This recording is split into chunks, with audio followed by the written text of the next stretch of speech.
It's a story that goes back 4.5 billion years of evolving mankind and its association with nature.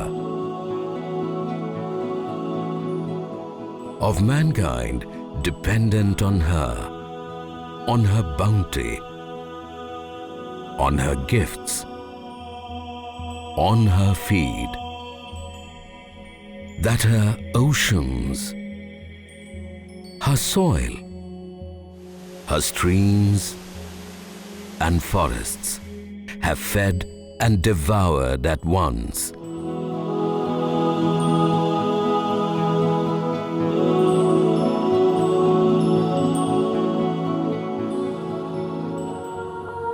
In the 21st century, mankind stands at yet another of many tests and turning points its ancestors have been through. Maybe it has forgotten the lessons they learned. It seeks to bend nature to its own will. A series of climatic events shake our belief of Mother Nature as protector angel. Ravaged and brutalized, her wrath hits back.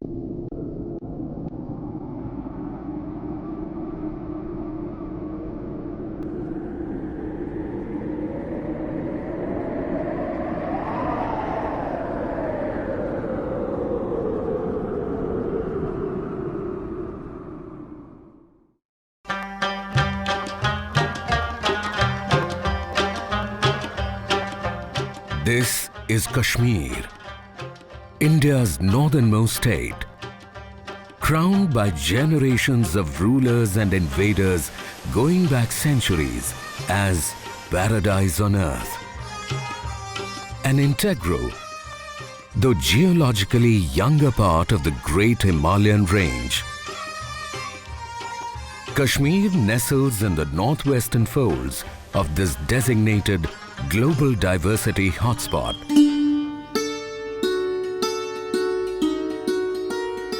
"65% of this northern Indian state is pure mountainous terrain." Before we explore the damage done, let's look closer at how these mountains have nurtured Kashmir and Ladakh and served Indian civilization down thousands of years.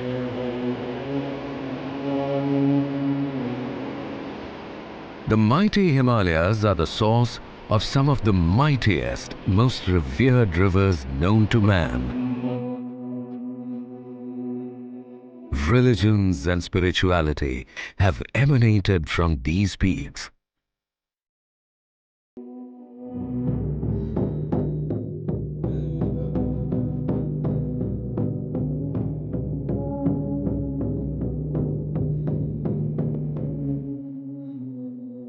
These glaciers and snows guide weather patterns and soil fertility well below their teeming heights.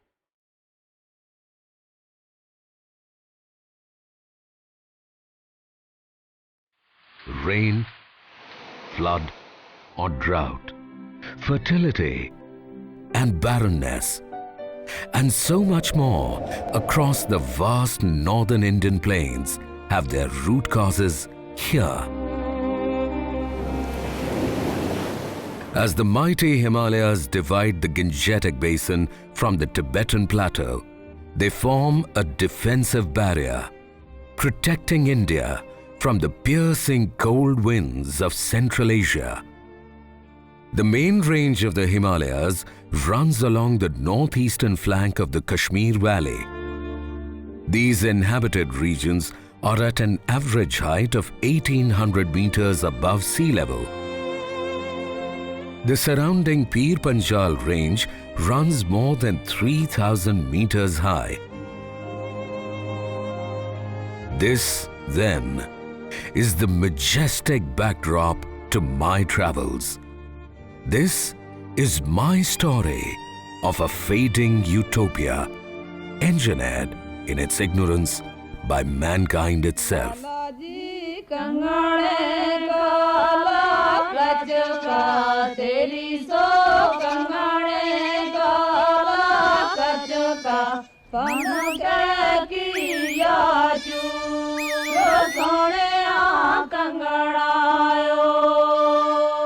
Ask the nomadic Gujars. Here's a group of tribesmen of the community that I met during my travels across the Zojila Pass. Usually by September, this pass is covered with snow. But things are different this time. Muhammad Musa, now in his 60s, has been passing this way every year since as far back as he can remember. Today, he's the headman of his clan, its oldest member. He reads weather patterns like the proverbial back of his hand. Members of this Dera, as it is called, grow up learning to read the weather, every lull, every wake. उन मौसम को बदलाव हो गया तो कोई तो ओ भी नाकाबिल बर्दाश्त गर्मी हुई तो ओ भी नाकाबिल बर्दाश्त सर्दी हुई तो ओ भी नाकाबिल बर्दाश्त. By end August, Gujjar clans have usually come down from the mountains to warmer temperatures in Jammu. Because weather patterns, Muhammad Musa tells me, have gone awry over the last few years. Summers are warmer and longer, winters delayed, and sudden fierce and heavy rains a constant terror. काई के बीमारी काई चीज़ देखी ही नहीं दवाई ही नहीं पहला जो था मौसम वो मौसम रिया नहीं पता नहीं किसी गुना विषय.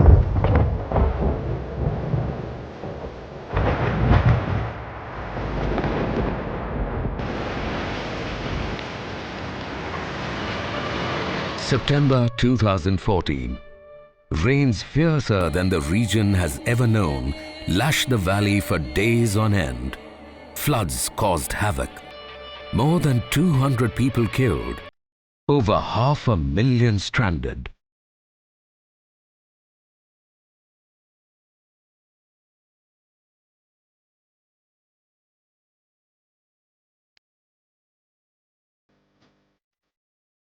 Analysis of causes for this unprecedented disaster point at much more than the stated reasons. They speak of Western disturbances hitting monsoon currents, blatant mistruths. This was more a manifestation of an extreme weather event induced by a changing climate. Westerly और easterly wind दोनों मिलने की वजह से बिल्कुल heavy rainfall most parts of Kashmir and Jammu में हुआ था एंड सबसे ज़्यादा जो बारिश हुआ था वो 3 से लेकर 6 तारीख तक हुआ था. Heavy, high-intensity rainfall, once unknown in these parts, is attributed to accelerated melting of snows in the upper reaches of the Himalayas. Water volumes in rivers have multiplied many-fold. Add to that ecological degradation, uncontrolled, grossly unplanned construction, denuding of mountains, encroachment of lakes, and the concoction has turned into a vicious one.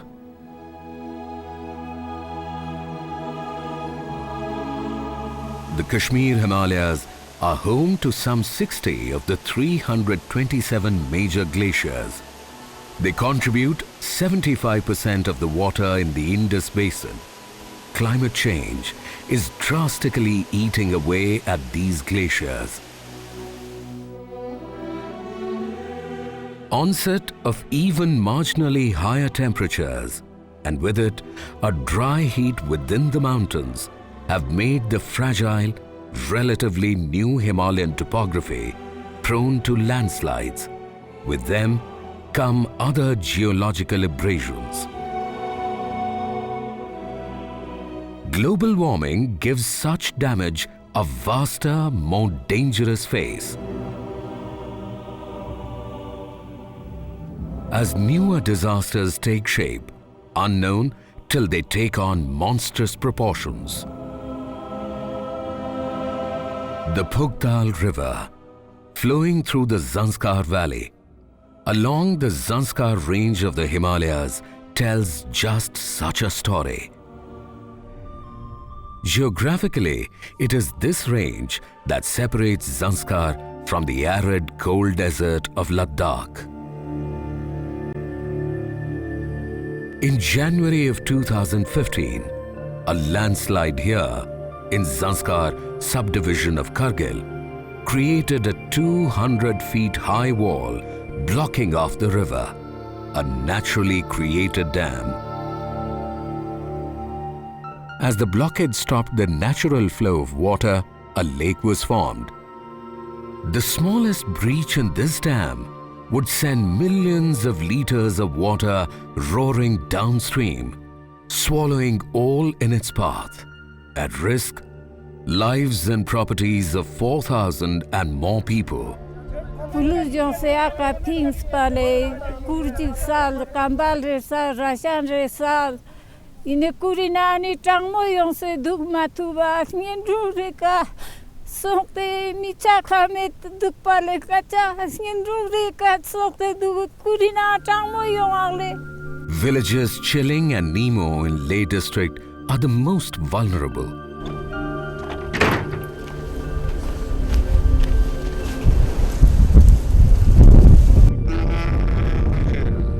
The nearest roadhead is 43 kilometers away from the blockade. Access is difficult, yet this ground zero has to be reached. Initially we thought, how do we get there in the first place, because there are no communications, no systems what to talk of, and with the kind of snowfall, and in these heights, a helicopter, it can only carry 2 jerry cans of fuel or water. So one person or 2 jerry cans, that is the kind of load.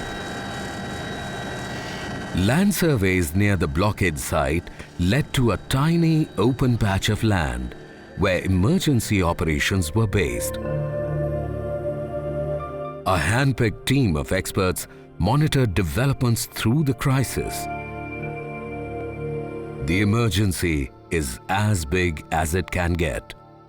At an altitude of some 4,000 meters above sea level, the blockade raised by the landslide was huge. 60 meters high, 50 meters wide, running about 600 meters along the river. At minus 35 degrees Celsius, through a harsh landscape, reaching this blockade from the base camp was a stiff challenge too. ये रास्ता जो आप देख रहे हैं वही रास्ता है जो जहाँ पर लैंडस्लाइड है 1200 मीटर दूरी पर है. Disaster teams carved out a 1.2 kilometer ropeway from the base camp on one side and the blockade on the other. There was a kind of an alcove where the water had accumulated at the edge or at the base of the landslide dam, and we decided to dig a channel from there down about 100 meters into the downstream. That would be about 2 meters broad, because dynamiting more than that would have been also dangerous. So we did that. They used bare hands and very basic tools. The odd controlled explosion. अभी तो ये चौथा डाला ना, ये चौथा, पांचवा, छठा, सातवां. Now unfortunately it was so cold that the water would not flow. So we had to literally wait for a week. यहाँ तक पानी आया हुआ है. By mid-March, the channel has been opened just enough for water to flow through slowly. A breach even a few inches too big would send a water torrent downstream, spelling disaster. A huge challenge overcome.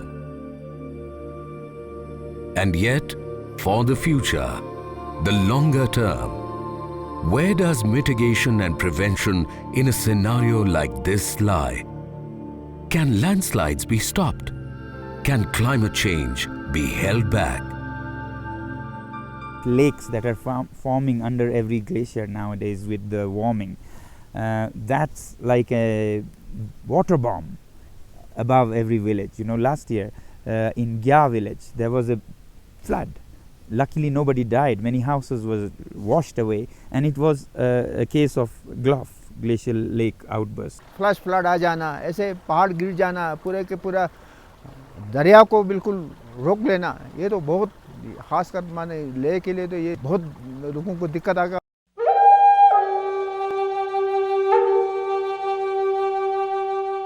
Onto the mountains of Zanskar in the western Himalayas. Images that for years have fascinated me deeply.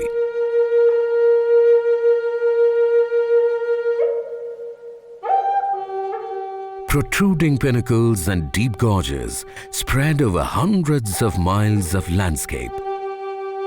Thousands of years since their formation, these barren peaks have not felt human boots. Virgin, untrampled territory.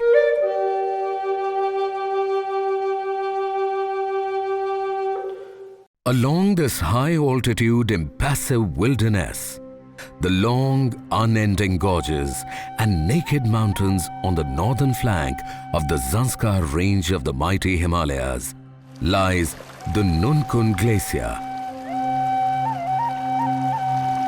The famed Ladakh mountains are visible past this behemoth. It was close to summers when we reached the inhabited stretch of villages near the receding baseline of the Parachek Glacier in the Zanskar Valley that releases water into the streams below. Picturesque reflections of mountains in the shallow lakes created by the glaciers speak also of a more disturbing reality staring at these parts. Global warming has its signature here too. Algae on water surface, sure signals of warming. Telltale signs also of the glaciers melting at rates faster than normal. यहाँ पे पहले ये glacier बहुत आगे था sir, road के पास ही था, यहाँ से घोड़ा चलने के लिए मुश्किल होता था sir.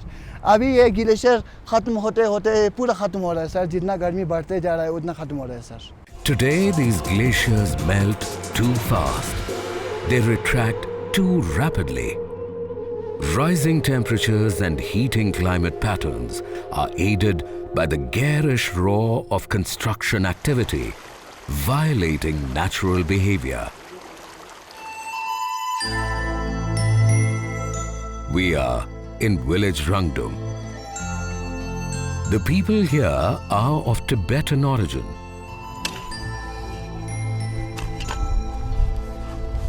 Unlike most of Zanskar, the population here is almost entirely Buddhist. A feature of every village in the Zanskar Valley is a local monastery, often with ancient wall paintings and imagery.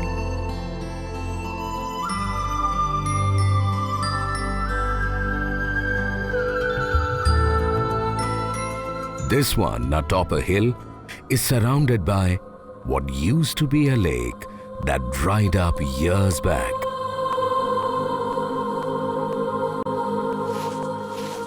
Siring Lamo, a local, spends the summer collecting green animal fodder for the winter months. She's lived in Rangdum since she was a child, and she knows every day is crucial.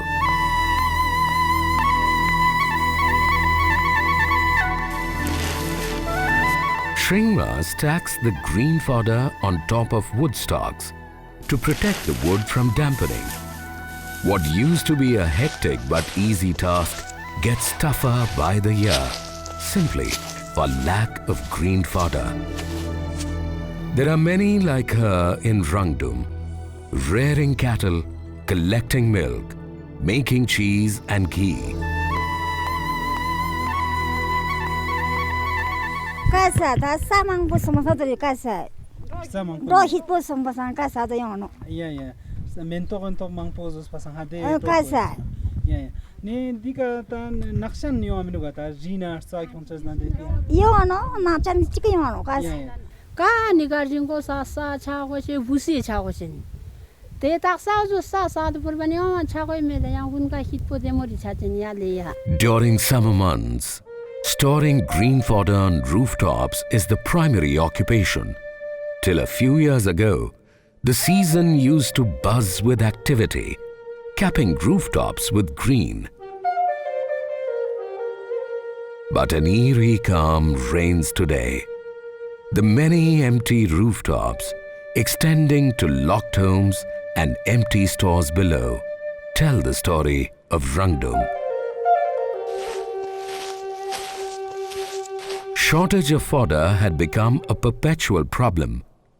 Milk production was directly hit. For a rising many, migrating away seemed the only way forward.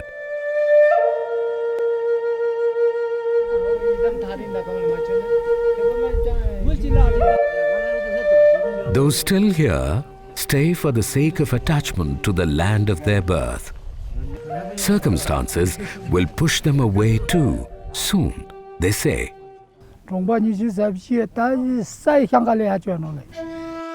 Vanishing vegetation, rising temperatures, and lack of snowfall, shortage of water that came from the melted snows, and back to plant species dying out.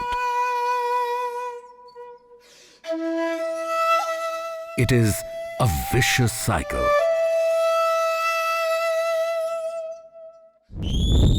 Here's an animal endemic to this region, now a symbol of a withering stability and dying abundance. The marmot, once a common feature of the landscapes of Ladakh, is now a rare visitor.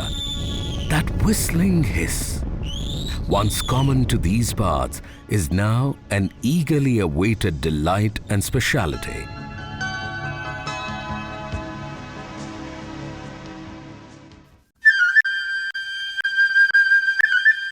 From Rangdum, I traveled to adjoining Dras to study the effects of climate change there and its ramifications in this paradise on earth.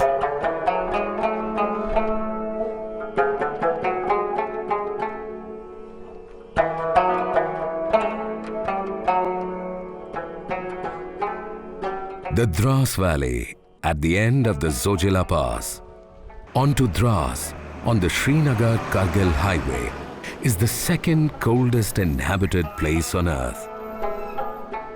What is now the buzzing Dras town was just a smattering of houses when I had visited the area last at the onset of the Kargil war. Summers here herald the return of activity and spirit to a town dormant through the extreme winter months. The thick snows have melted their way out. The highway is buzzing again.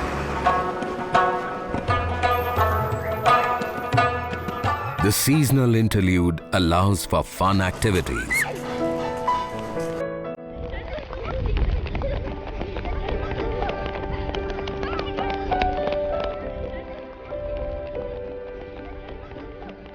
Weddings and gaiety bring the town to life.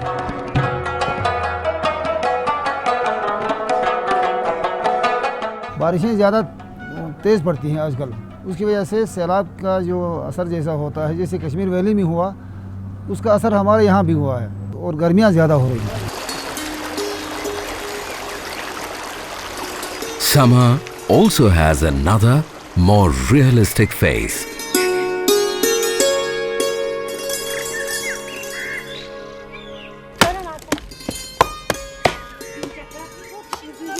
Saida Bano chops wood for the stores.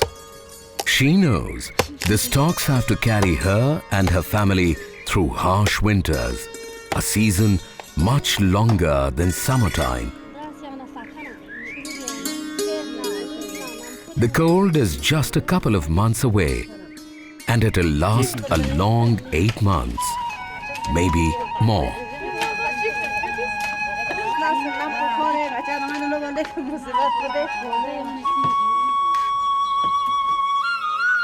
The locals too know these summer festivities won't last too long, and that there are practical necessities to be looked at in terms of preparation for the next winter snows.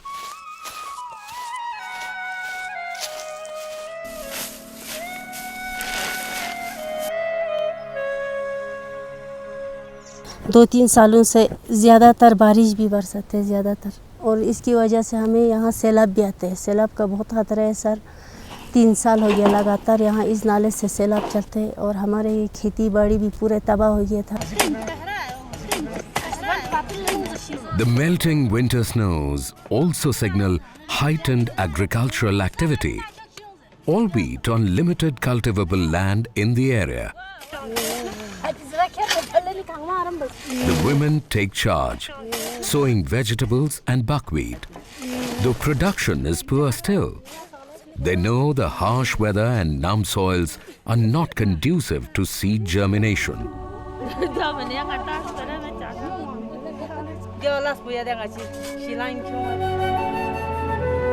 And yet, these are but everyday challenges, ones they are happy to live with.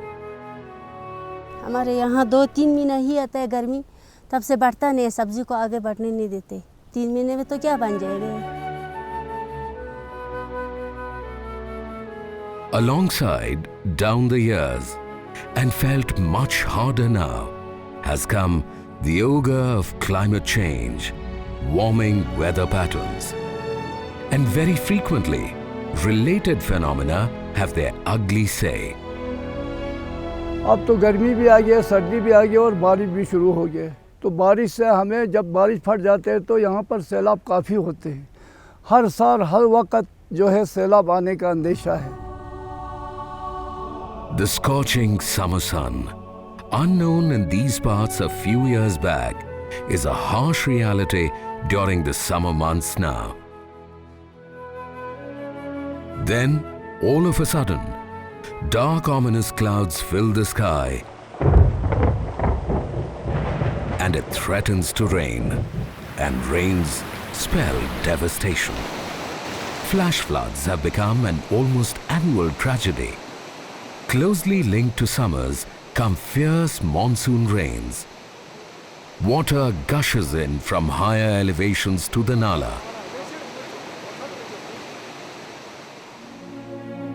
Settlements are on the edge this year too, fearing a repeat of last year.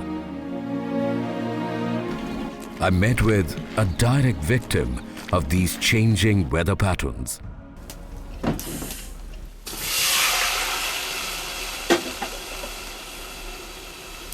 Floods last year had destroyed Zubeba Begum's small piece of land. She lost a part of her house too. She'd survived that onslaught. God, she says, pulled her out of it somehow. Yet she knows that another such real-life nightmare would bring catastrophe for her and her family.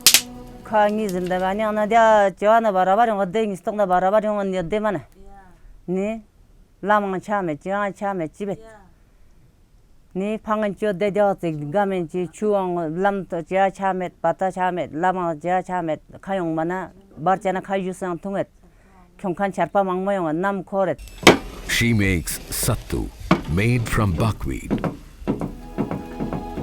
the staple diet of the people of Dras. But produce of this homegrown staple falls short now with the changing weather patterns. The people rely increasingly on PDS shops.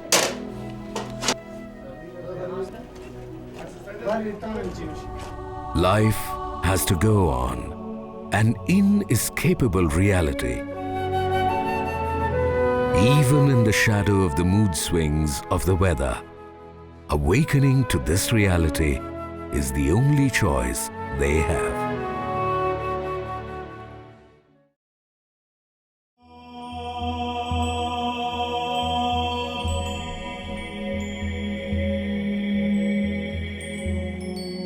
And summers wilt directly into winter extremes. The snows return, though they stay for a shorter period now.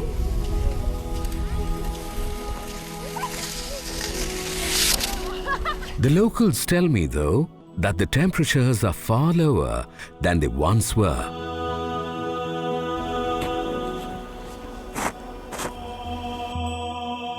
So, what is climate change? What net effect has it had on life in this paradise on Earth?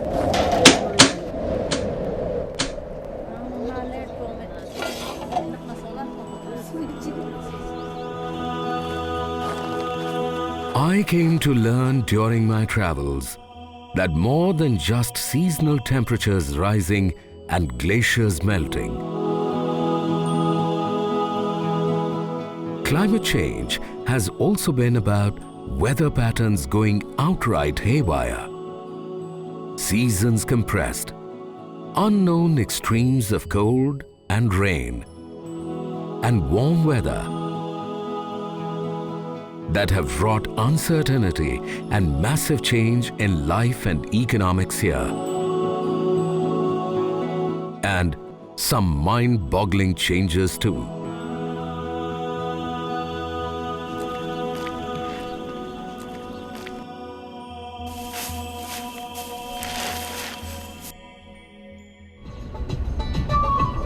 Barely 40 miles from Dras, Kargil in the Suru Valley is reeling under a dry spell and barely any snowfall. Whatever snow they did have has melted, providing moisture to the soil.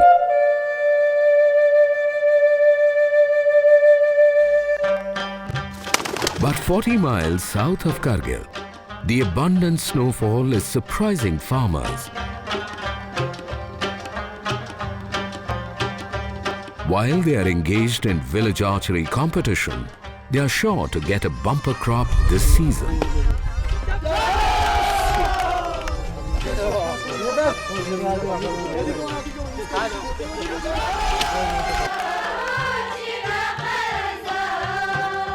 The women folk sing in praise of God ahead of busy fieldwork.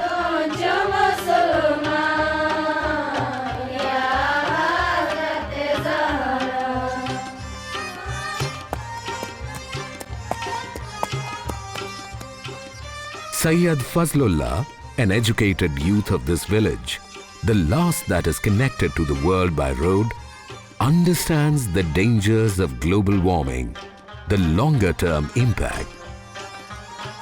He knows that the inherent uncertainty in the conditions spells doom ahead. हल जोतने का season जो है पहले ending मई तक होते थे, अब जो है लोग starting April first second week अप्रैल से तो स्टार्ट करते हैं लोग. I travelled to Shilikche, another of several villages around Kargil, about 8,000 feet above sea level.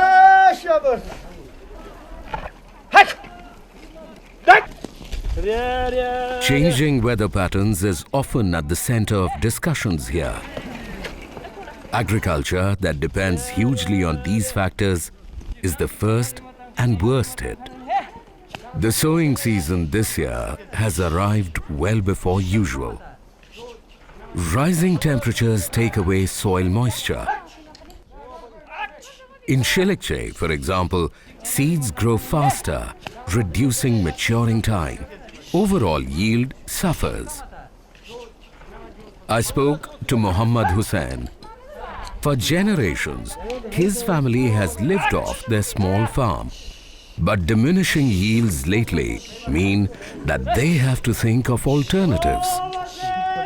Namzi dare na mana gun pumana dichik sakat don maluju magar akhiri ya mana de gramo rayons nama mamakor khama mayons magar dir na mana kamyons khodu mushkilat chet. Another factor is the disease striking fruiting plants. Curly leaf disease affecting apples and apricots is a frequent phenomenon. The fruits can't be exported. Warming climate means pests and insects have grown many-fold. ऐसा है जी सेब तो यहाँ का मशहूर है बड़ा है हमारा एक प्रॉब्लम है उसमें वहाँ पे एक बीमारी कहता है बीमारी है उसमें कर्ली मौत नाम का एक बीमारी है तो यहाँ से हमें श्रीनगर या जम्मू दिल्ली ऐसा जगह में हमें ले जाने के बैन है पाबंदी है कहता है ये बीमारी जो है वहाँ फैल जाते हैं बाकी खुबानी अच्छा होता है बहुत होता है कोई प्रॉब्लम नहीं है पानी का थोड़ा प्रॉब्लम है पहले की तरह बर्फ़ नहीं होता है तो ड्राइनेस से थोड़ा प्रॉब्लम हो जाता है The subject is one of worrying importance at Sher-e-Kashmir Agricultural University, Srinagar. We might have to have 5 different kinds of wheat seeds now, cultivars. One ready for sowing in October. If that doesn't happen, ready for sowing in late November. If that doesn't happen, ready for sowing in December. Or last of all, it could be in January. Same thing is happening in summer crops, be it maize, be it pulses and other things. But does climate change and warming temperatures really bode ill for all? Even if temporarily, aren't there sections and regions that stand to benefit? Or at least apparently so?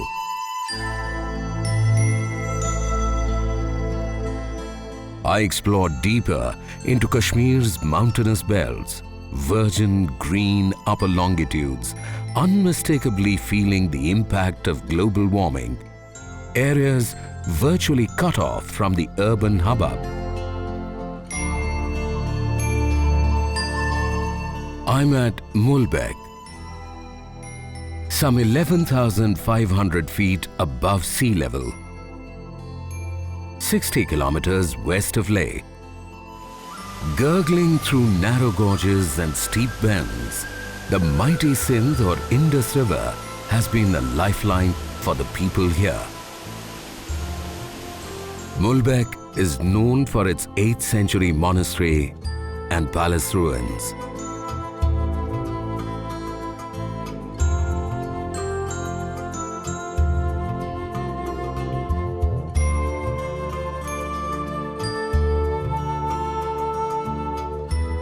A massive rock-cut statue of the Buddha stands testimony to ancient cultures and traditions of Himalayan tribes that have lived along the Indus down the centuries.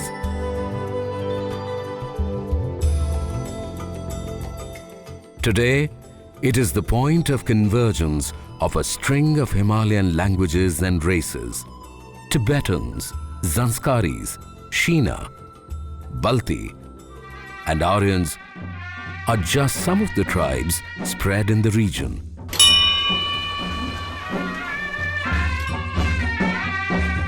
Worldwide, Aryans are regarded as the master race, tall, blue-eyed blondes of Central Asia, endowed with superior intelligence and values. This young couple, like many other Aryans, have preserved their language and social customs through endogamy and oral traditions, residing in homogeneous culture, surrounded by other ethnic groups. I zeroed in on 4 hamlets nestled along the northern banks of the Indus, atop a hill behind the green patch. Villages Da, Hanu, Darchik and Garkone are home to people considered the last true remnants of the original Aryans in Kashmir. The Brokpas, literally the Highlanders. Sonam Vangyal is a leading personality of Garkone village who is proud of his ancestral culture. Sonam senses the changing weather patterns, and what that means for the community. अगर बारिश हो गया तो तूफान आता है, पता नहीं कहीं पत्थर गिर जाता है, कहीं पानी के सैलाब आता है, नुकसान करता है। पहले ऐसे नहीं था, पहले नॉर्मल से आते थे, हर हफ्ते में बर्फ़ गिरता था, बारिश गिरता था। अभी वो बहुत फ़र्क पड़ गया जी। His family is busy threshing wheat. The grain is healthy and the production has been expanded many-fold. Sonam's family now produces 2 crops in a year. They grow barley, wheat, buckwheat and maize. Never before have the terraced fields of Gharkone yielded so much. There's enough for them to consume and then some to sell to supplement other dietary needs.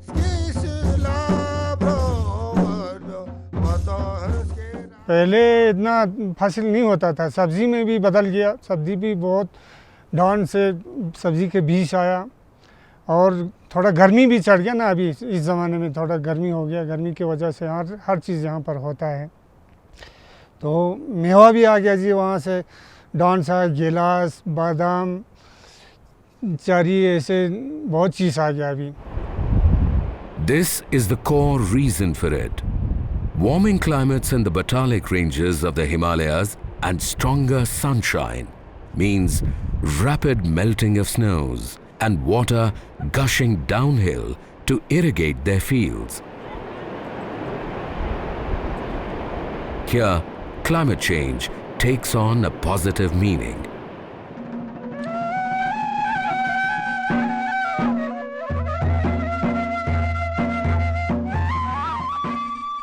It extends far beyond grains. Vegetable crops have got a big fillip, especially over the last 7 to 8 years. From 1 or 2 vegetables, the Brokpas now grow cauliflower, cabbage, onions, potatoes and turnips too. It's a thumbs up to fruit production too, both in terms of quantity and variety. Earlier, it was only walnuts and apricots. Today, Gharkone produces grapes and raisins and cherries too. With a special mention for tomatoes, a manifold increase in production and a success story that has thrilled an entire generation. A decade back, tomato produce was just enough for consumption at home. None even remotely imagined that one day tomatoes would form an economic backbone.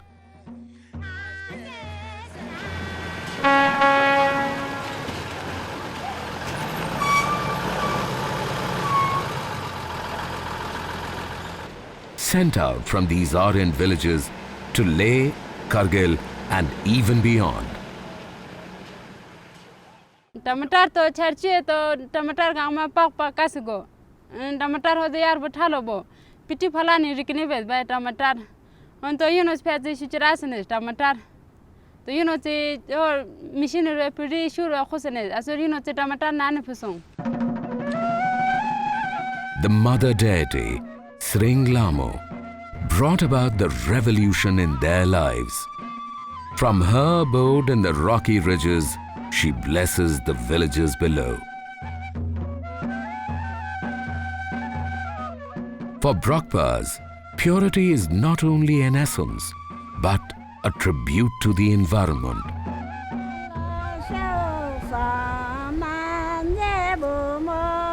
A casteless, hymn-singing community is experiencing an agricultural bonanza hitherto not known to them.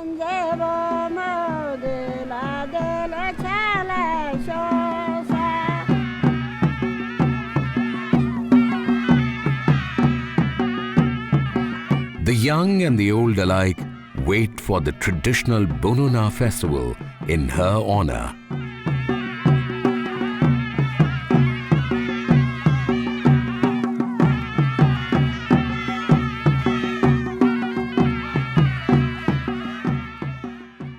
Not far from Gharkone, Dr. Muhammad Ali Akhun, an agricultural scientist, is keenly observing the effects of climate change on apricot production in the area.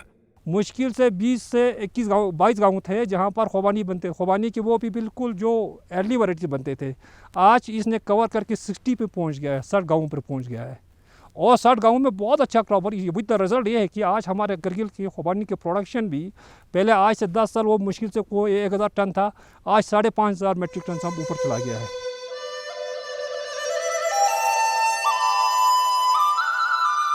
I move to another region of Kashmir that has actually turned the adversities of climate change into benefit, now and for the longer term.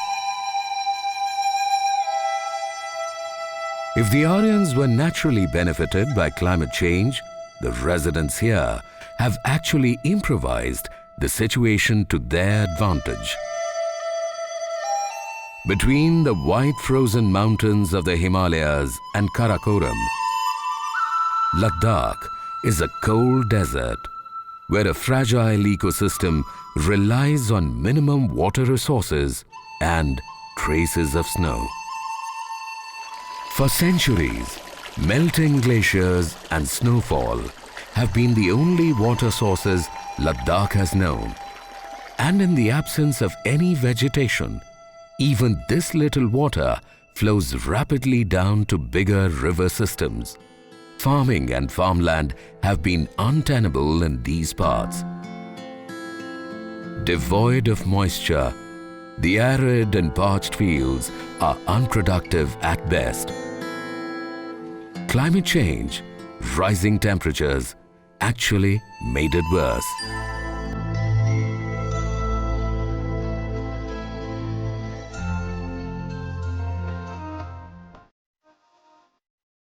But Ladakh has been able to look beyond, thanks to a few brilliant minds and they're harnessing the situation to their advantage. Victories against a phenomenon that threatened to undermine life and living.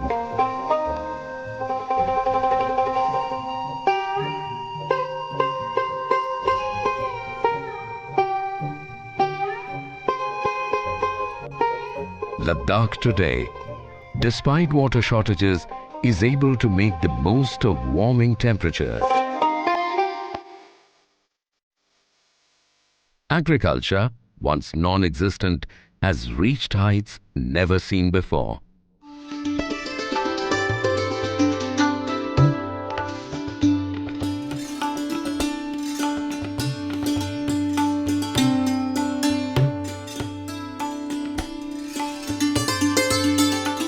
We are witnessing global warming, or more precisely the climate change we are witnessing in this part of the world also. Accordingly, two things are most important to adapt to these changes. First is how to harness, because it is unchangeable. We have to face it. So what are the things we can harness from this change? And second is how to adapt, how to mitigate the things which you don't want or the things which you want to in your side. So in the advantage side, we see like there are crops which were earlier not adapted to or not suited to this condition. Now with the efforts of this small institute, we are able to grow a number of vegetables earlier which were not possible. Chevang Norful is the man who turned it all around for them. He recognized that a warming climate opened up agricultural possibilities if only the water was made available, just the right amount at the right time of the year, the sowing season. And he made it happen. Here's how. ये अभी ये पानी बिल्कुल ज़ाया जा रहा है, अभी ये नाले में जो पानी जा रहा है, तो मैंने सोचा अगर ये इस पानी को in the form of ice में कहीं आप कंजर्व कर सकें हैं तो स्विंग सीजन में ये कम आ जाएगा. And the change is there for all to see. So far, Norful has built 12 artificial glaciers, which in turn have helped thousands of people, the entire population of this cold desert. Besides being used for irrigation and drinking, the water also recharges groundwater and natural springs. Local economies have been transformed because now farmers have abundant crop yields and are able to sell more of what they grow.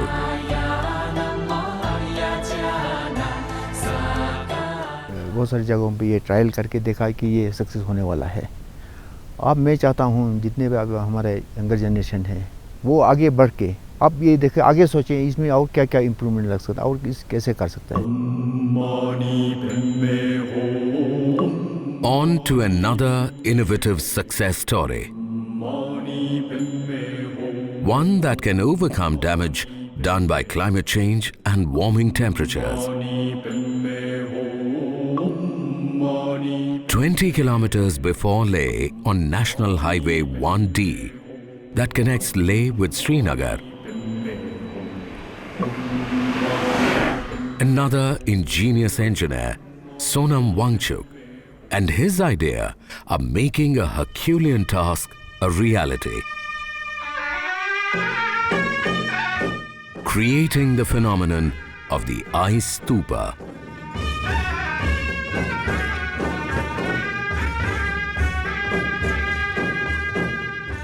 Sonam's unique water harvesting idea is based on the same simple tenet as that of Norfolk's artificial glaciers. Even at sub-zero temperatures, water flows, yet it freezes when it stands still. Basic principle behind it is not even high school science. It's just that you put as simple as a pipe which has its inlet dipped into water upslope, and then you bring it down, whatever the slope brings you down and however high, tall you want, 30 meters, 60 meters, and then the pipe rises up straight where you want to make it. So it could be 30 meters, in this case it is 20 meters. And then you put a sprinkler or a fountain, and through the fountain the water gushes out at pressure, and as it falls down it is cooled by the -20 winds, and it falls down and freezes immediately, and that's how a ice cone takes shape. An ice cone has that beauty of very little surface area for the given volume of water, and that's why the sun is unable to melt it even if it is at low altitude in full sunshine, not even behind a mountain. So the scarcity period will be taken care of by the melting artificial ice cone or glacier, and then the real glaciers start giving off water. So the farmer or the vegetation that you plant will be taken care of without a gap in between. The ice melts at the peak of the summer season, answering the water needs at that time.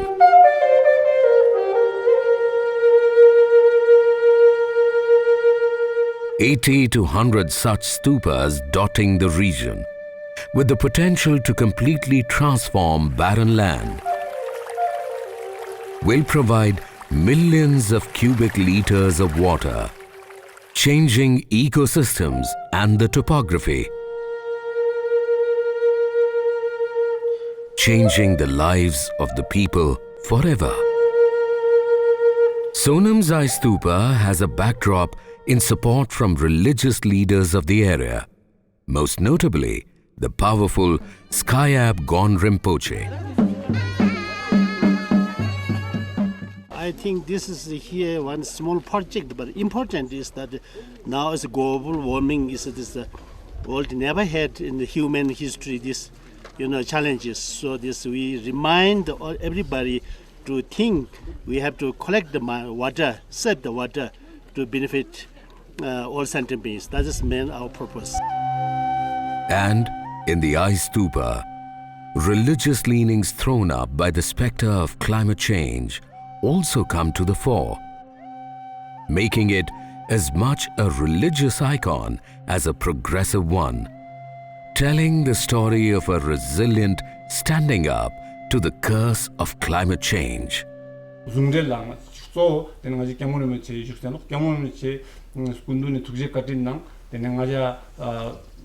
segmollang pengopai tunonga tene ice tupa de daksa chaji chunji justeno yu kedena stingmana ngaja samba te ngaja smalam bote tar I Himalayan region gamala iso si chukunna. Global warming, the fading snows, the ravaging rains, the receding glaciers, the soaring temperatures carries with it strong warning signals from nature reacting to injury and abuse. Maybe the key, the remedy, lies in education, in awareness, and awakening to the cycle of damage that threatens a way of life. As someone once put it, one way or the other, your activities will determine your fate, not mine. I am nature. I will go on. I'm prepared to evolve. Are you?